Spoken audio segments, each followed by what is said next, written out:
Let's look at the translation properties. The first one is S-domain translation property.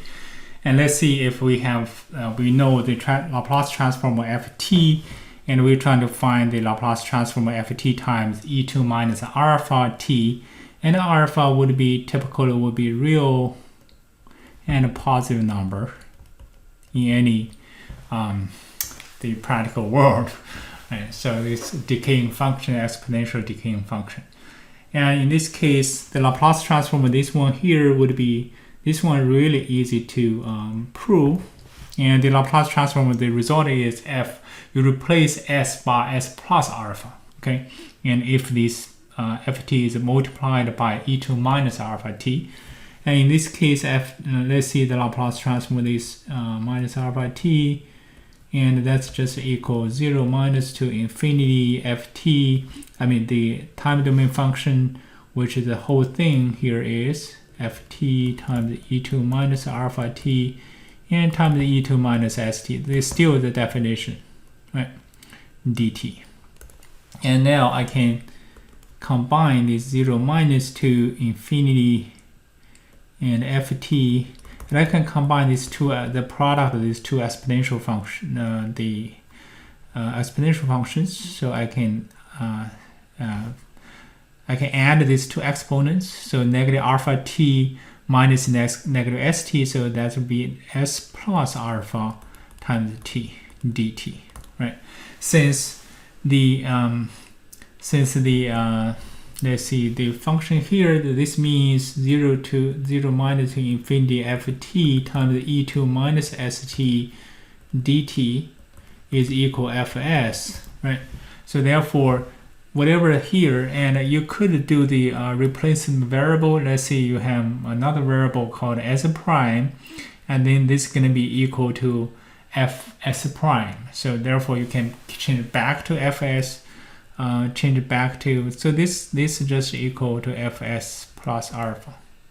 This could be confusing if you couldn't see this. So this s here, the argument of s is just the negative coefficient of this in front of t, right? So you can, in this case here, the s replaced by s alpha, so therefore the argument of f also replaced by s alpha. So we're gonna look at this is really useful property if you look at the example. I mean, to find this, the Laplace transform of the cosine and the sine function could be quite complicated, right? So let's see, we have here is we're gonna use the Euler identity. We're trying to find this, the cosine omega t times the ut. This is the ft, the Laplace transform we're trying to find, and we can use the Euler identity. Euler identity, remember e to j theta is equal cosine theta plus j sine theta. And also, if you watch the complex numbers, there's a video clip for the conjugate, right? So the cosine theta is basically the real part of this. How you can find the real parts of a complex number? That's going to be half of the complex number itself plus its conjugate. In this case, this polar form e2 j theta is conjugate going to be e2 minus j theta, right? So that's how you can quickly get this cosine theta. Or alternatively, you could use, let's see, e2 minus j theta is cosine theta minus j sine theta. Therefore, if we add these two, you have e2 j theta plus e2 the minus j theta, that's equal to cosine, and then the cosine going to be half of that. But you can also do that. But if you know conjugate, this really come really handy, right? Very quickly you can get this. So therefore, we can utilize this, and ft is going to be equal half e2 j omega t. So theta here is going to be omega t, and e2 minus j omega t ut.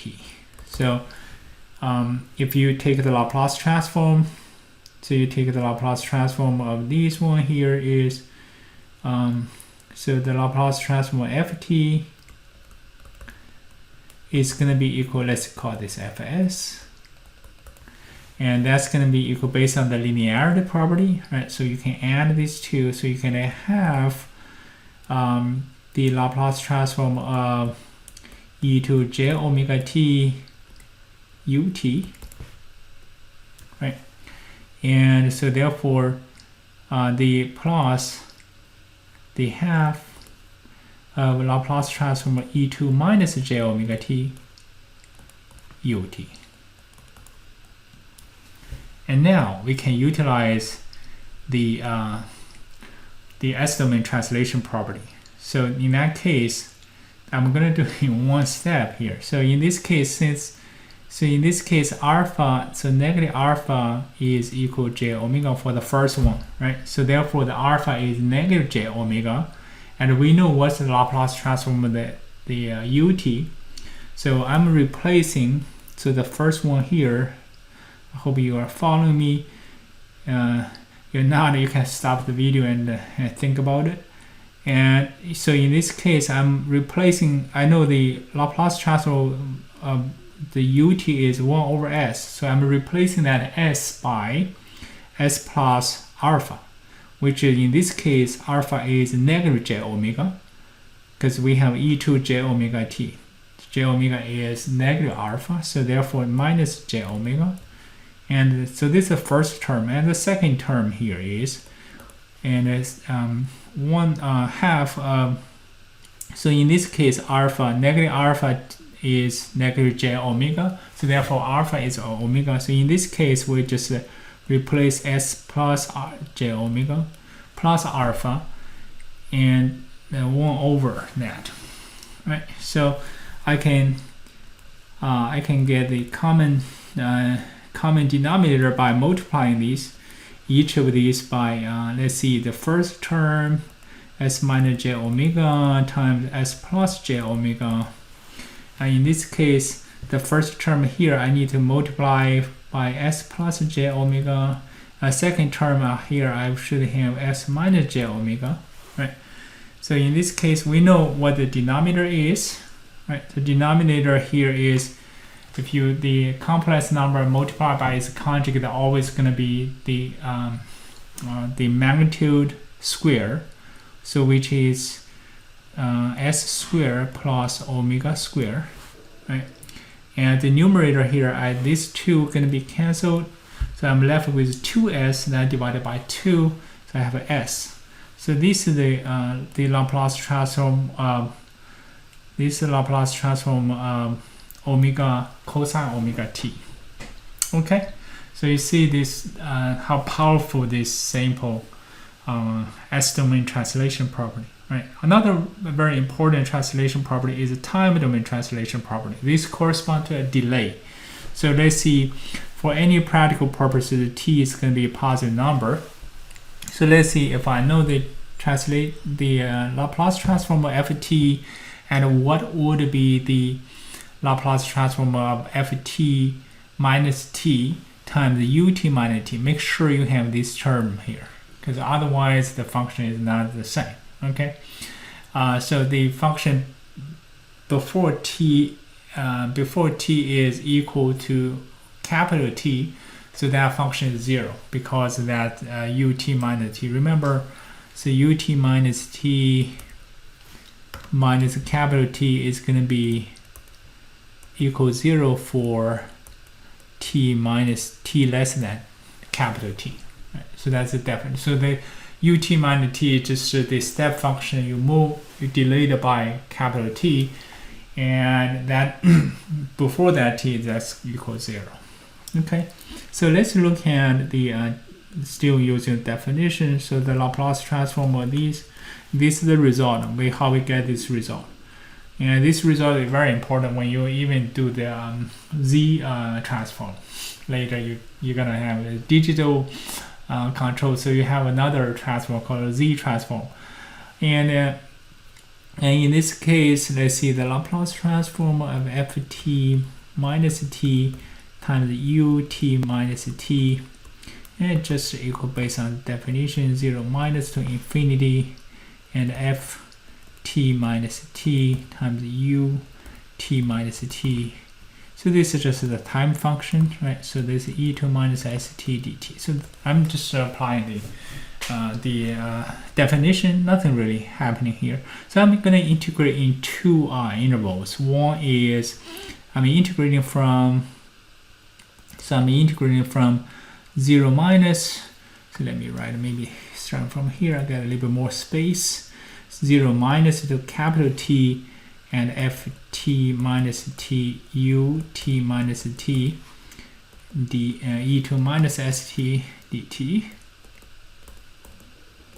Right, and I just break this integral in two integrals, from t to infinity, and ft minus t and ut minus t and e2 minus st dt.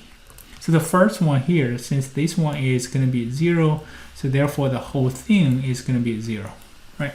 That's pretty straightforward. We already know that the ut is step function that only step up at t equals 0. So before, to the left of t equal to capital T, and then you have 0. So the first term is 0. So let's look at the second term. For the second term, let's see if we can change the variable. So let the new variable define, let's say tau is defined as t minus t. So in this case, or t is equal tau plus t. Right? So in this case, I'm going to have the integration, the second term here. So I'm continuing from here. So that's going to be equal to 0. Let me change that. Let me leave that lower limit, upper limit there. So let's first write f tau u tau, right? Because I replace this variable. And so the e2 minus st, I know t is equal to, with the new variable, that's e2 minus st plus as tau. I'm sorry, I'm replacing t with the new variable tau plus t, right? And the dt, so in this case dt is equal d tau because the capital T is constant, right? So therefore I have a d tau. Now the lower and upper limit, since we are integrating with a new variable, and remember this new variable is a t minus capital T. So therefore the lower limit of this t, instead of t, we should use a t minus capital T minus capital T, which is 0. So we integrate this from 0. And we're going to infinity, because infinity minus capital T is still infinity. So I'm not changing the upper limit, right? So in this case, and by the way, during this interval here, the u tau is going to be equal to 1. So we don't need to carry that 1 anymore. So that's going to be equal 0 to infinity f tau. So f tau and e2 minus s tau. And since I have e2 minus st also, I just multiply out. So d tau. Right. By the way, this is the integration dummy variable, right? So I can change that back to t if I want. So I can change, and this term is a constant. I can move that out. So that's e2 minus s capital T times 0 to infinity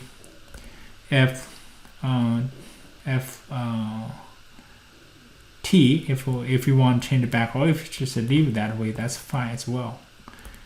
But I just don't want to confuse some of you, and maybe a little bit more confusing if you use a tau instead of a t, but this is the same as fs, right?